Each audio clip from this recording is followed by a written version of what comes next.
Hello world! Ako nga pala si Doji. Welcome back. At ngayon guys, pag-aaralan naman natin yung tinatawag natin na arithmetic operators using Java programming language. So yung arithmetic, sobrang basic lang nito guys. Alam na alam nyo to. Elementary pa lang tayo. As early as grade 1 pa lang pinag-aaralan na natin to. Pero dito ngayon, pag-aaralan natin siya. Paano siya sa coding? Ano ba yung arithmetics? Bigyan ko na kayo ng idea nyo yung mga addition, subtraction, multiplication, and division. Okay? And meron pang iba yan pagdating sa programming. Meron pa tayong tinatawag na modulus. Para matapos na yung problema natin, simulan na natin to guys. Open na natin yung compiler o mga code editor na gagamitin natin. So ang gamit ko ngayon is VS Code. And as you can see guys, eto na yung ating Java. And nakikita ninyo, ready na naman yung aking boilerplate para hindi na tayo mag-type. Okay? Ano ba yung boilerplate? Pinaliwanag ko na to guys nung mga nakaraang video natin. Okay? Yung ating class at yung ating method. So ngayon, lagay ko na lang dito sa comment yung topic natin. Arithmetic operator. Ayan, yung topic natin. So ano-ano ba yung mga arithmetic operators guys? Number 1, meron tayong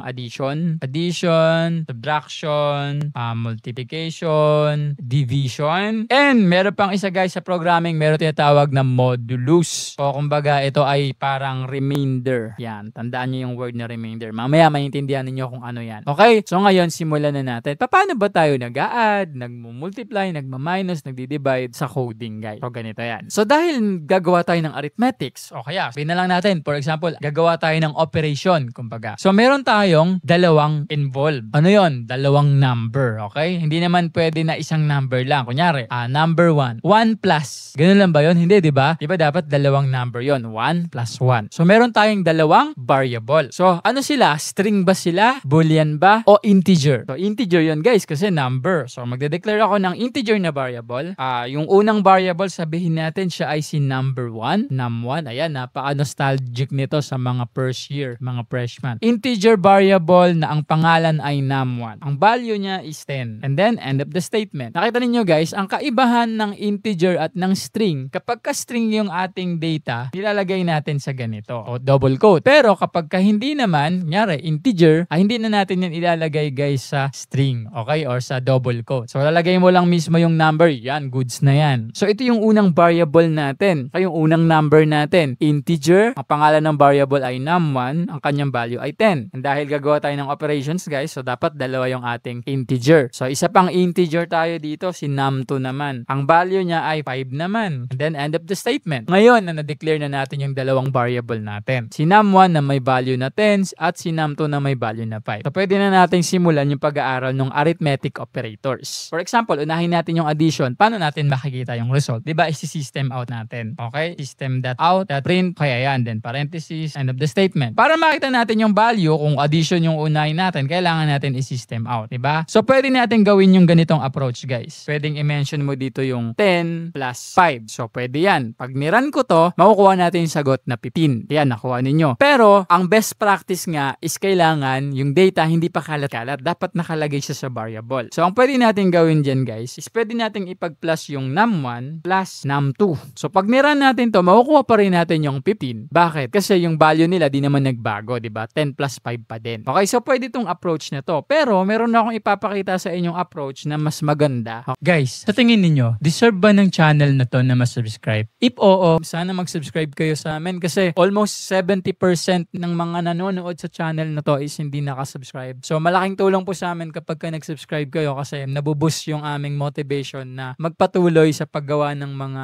tutorial videos. Yun lang guys, subscribe and like the video. Thank you so much. Balik na tayo sa tutorial. Okay guys, paano yun? Bago tayo mag-print, mag-declare muna tayo ng isa pang variable. Tawagin natin to na sum. Di ba kapag ka-addition sum yun? Sum yung nagiging result. So anong magiging value ni integer variable na sum? So ang magiging value ni sum, kapag kasi num1 ay pinlas natin or inad natin kay num2. Then end of the statement. Okay guys, so ngayon, pag ang dinisplay natin is yung variable na sum, lalabas yung sagot. Ayan, 15. Patunayan natin, palitan natin yung value. Sabihin natin ito ay naging 20 na siya. So dapat ang makukuha nating sagot, pag niran natin to, dinisplay natin yung sum na variable is 25. Ayan, nakuha ninyo guys. Bakit 25? Kasi si num1, 20, si num2, ang value ay 5. Ang value ng integer sum, ang magiging value niya kapag kasi num1 na-add kay num2, yung 25, yun yung magiging value niya. So pag pinrint natin yung sum, lalabas yung 25. So ganito yung approach na gagawin natin. And with that being said guys, napakita ko na sa inyo kung paano ginagawa yung addition. Okay? So magja-jump na tayo sa subtraction. Paano naman naman kung magsasubtract tayo. So bago natin simulan yung subtract, palitan ko na lang yung sum. Sabihin na lang natin na result para hindi na tayo magpalit ng pangalan ng variable. So, palitan natin yung sum, yan. So ang ilalagay kong pangalan ng sum, so yan yung pinaka ipiprint natin. Ngayon guys, paano naman kapag magsasubtract tayo? Kunyari, si num1, ma-minus natin si number 5, si num2 which is number 5. So ganun lang din ulit guys, no? Papalitan mo lang tong arithmetic sign, papalitan mo siya ng minus. Okay? So pag pinrint natin si result, ang magiging value ng result is ito. Si result, ang magiging value niya is kapag si num1 which is 20 na minus si num2 which is 5. So ang sagot ay 15. So pag niran natin yung result, pinrint natin, makukuha natin is 15. So iran nga natin. Ayan guys, nakuha ninyo. Lumabas yung 15. Diba? Ganyan sa subtraction. So paano naman kapag multiplication naman? So ganun pa rin. Palitan lang natin to. Gawin nating asterisk. Yan. Kapag ginagamit natin sa coding guys, yung multiplication, hindi yun x. Asterisk yun. So pag pinrint natin ngayon to sa result, ang magiging value niya kapag kasi num1 which is 20 na multiply kay num2 which is 5. So ang magiging sagot is 100. So yun yung magdi-display. So iran nga natin. So ayan guys, nakuha ninyo, di ba? So lumabas yung 100. So paano naman pag division? Pag division naman, papalitan lang natin yung asterisk ng slash. Okay, di-divide natin siya. Quotient, kumbaga, ano yung quotient? So kukunin natin yung quotient ngayon. Ano mangyayari? So si num1 na 20 yung value niya divided by num2 which is 5. So ang sagot is 4, di ba? So kapag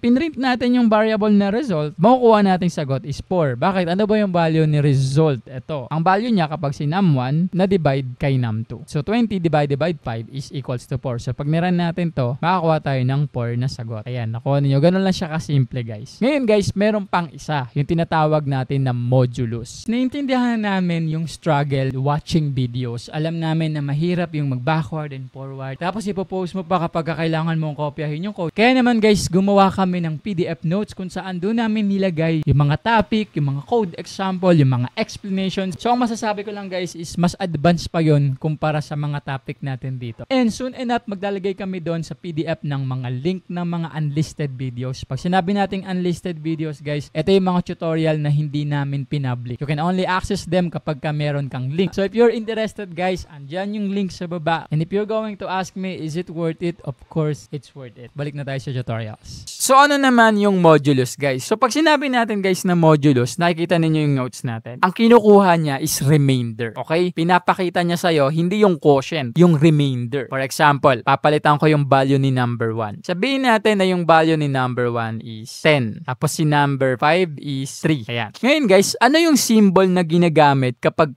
modulus ang kukunin natin or yung remainder? So ang symbol na ginagamit dyan guys is percentage. Okay, yan, yung percentage na symbol. Okay, so siya na ngayon yung magiging bagong value ng variable na result. Paano yan? Paano natin iintindihan yan? Si num1, which is si number 10, kukunin mo yung remainder niya, okay, sa num2, which is number 3. So imumultiply niya muna yan guys. 10 divided by 3 is 3. Diba? Ilang tatlo meron sa 10? Diba? 3 din yung sagot. Pero may remainder 1. So kapag kaniran natin to guys, okay, ang makukuha nating sagot or output is 1. Bakit? Kasi yung 1 yung remainder. So iran nga natin. Ayan, nakuha ninyo. Diba? Dinisplay niya yung 1. Kasi yan yung remainder. Patunayan natin. So paano kung dadagdagan ko ng isa? Sabihin natin yung 10 gagawin kong 11. Ayan, naging 11 na. So ang mangyayaring basa dyan, si num1 na ang value ay 11 divided by 3 is 3 pa din. Remainder 2. So ibig sabihin, this time around, pag niran natin to, ang makukuha na natin is 2. Bakit 2? Kasi 2 yung remainder ng 11 divided by 3. O, nakuha ninyo guys. Diba? O, patunayan natin ulit ng isa pa. Pagka ginawa ko na tong 12, wala nang remainder yan. Kasi 12 divided by 3, 4 ang sagot. 0 remainder. So, dapat ang makukuha natin is 0. Okay, saan? Sa modulo. Sige nga, subukan natin iran. So, ayan guys, nakuha ninyo. Lumabas ay 0. Diba? Bakit? Kasi wala nang remainder na natira. So, ito yung last sa mga basic arithmetics operator na dapat nating idagdag sa knowledge natin. Itinatawag natin na modulus. Okay? So, addition, subtraction, multiplication, division, and modulus. So, I hope may natutunan kayo guys. And gusto ko lang din kayong i-remind guys kung meron kayong natututunan. Please, wag kayong mag-thank you sa akin or wag kayong magsabi na,